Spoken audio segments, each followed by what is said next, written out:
must have a huge. He schlong. did? Did you see it? No, I didn't see. I didn't even see James Woods. He was at some other table. Well, how are you privy to such information? It's one of those Hollywood rumor things. You know, I never saw Uncle Milty's either, but legend has it his was gigantic. Did you see it? No, never See, did. how do you know? You're absolutely right. It's Hollywood legend. I'll take it. That's right. Yeah. You guys are talking about Hollywood cock? Yeah, well. Actually, HC, we like to call it. Talking a little bit about poker and James Woods, big poker player, and apparently he's supposed to have the biggest schlong in Hollywood now. He's like the record holder now that Uncle Milty died. Mm. How do you get that title, by the way? I mean, does someone just step up to you and have a size off? Uncle Milty was pretty proud of it and just showed it to everybody. And I guess James Woods, maybe women talk. He gets around. Or maybe he shows it. I don't know.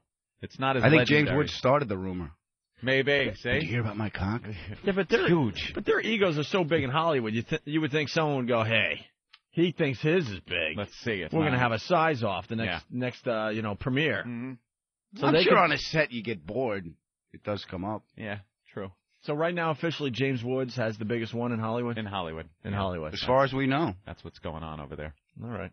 Sunset Thomas is getting ready to I do have the biggest one in topless. like a small area of Suffolk County. Yeah? Not all of Hollywood. Wow. Yeah. In like a zip code of Suffolk, like Suffolk 11743 to Yapank. I'm the guy. You're the guy. Yeah. I'll never have a size off with this man to my right. What?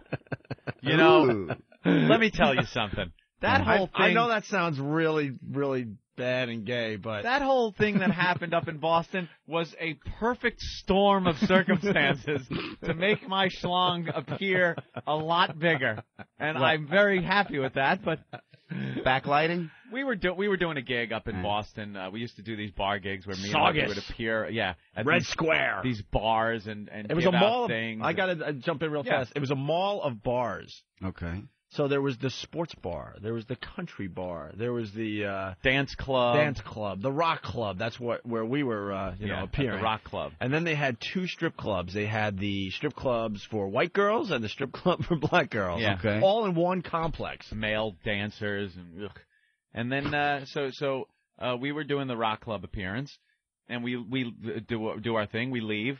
We're of course, a little tipsy. Right. Back then it was all about drinking. Yeah, yeah. And the parking lot is just filled. I mean, I don't know, hundreds and hundreds of cars with people just drunk everywhere. And the chicks, the white girl strip club, or it was male dancers that had just let out. So a bunch of horny girls are now in the parking lot. So we're walking by and we hear, "Show us your cock." And me and Opie Scott were like, "What?"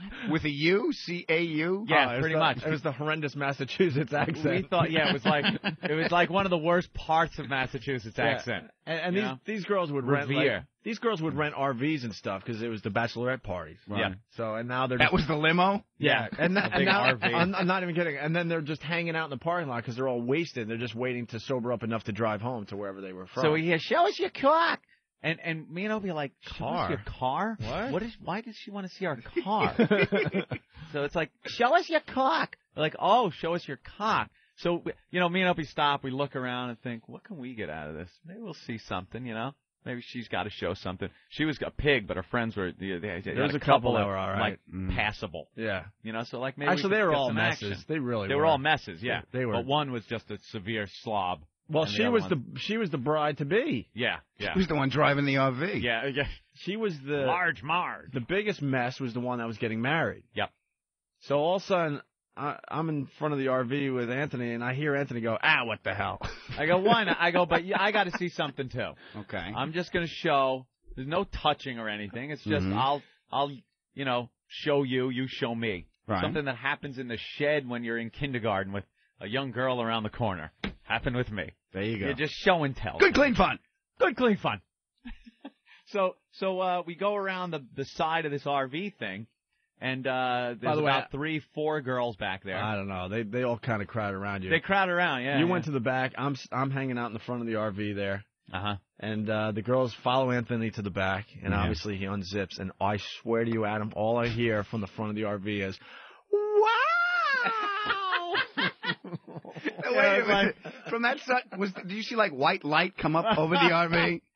It was like angels were singing.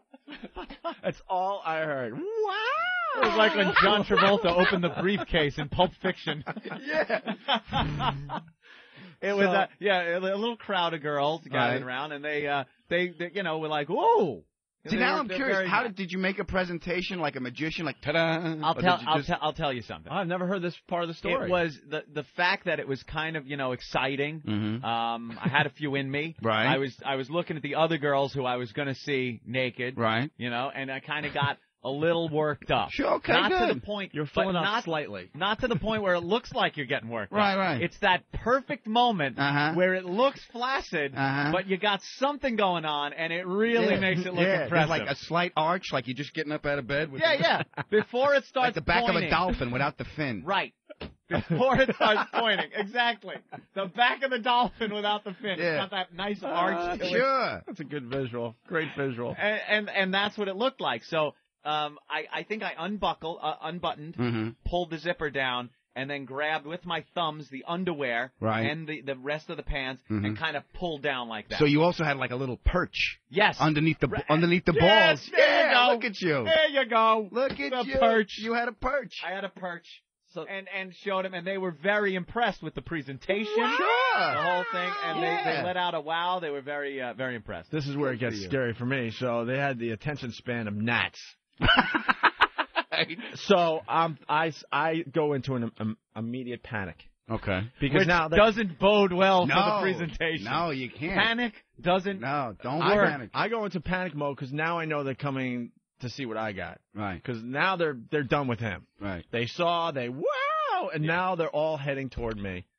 And they're like, let's see what you got. Right. And you're drunk and the blood's running up now dude, you're thinking. I was hung like an acorn that day. There was nothing going on whatsoever. And the more you think about it, that, oh, my God, I got to get. Yeah. It just gets smaller and smaller. There's some panic. Panic gives you the retreat.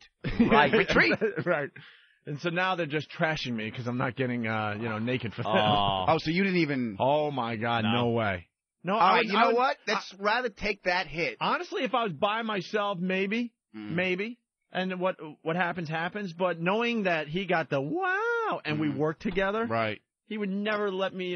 That's the Red Sox in '86 when they thought they were going to win, and then the ball goes through Buckner's legs. Yeah, that's what it. You folded your hand is what you did, which is good. No one saw the cards. I folded. Yeah. You didn't muck it, knowing it would save me for years to come. Fold the hand. Years to come. Mm-hmm.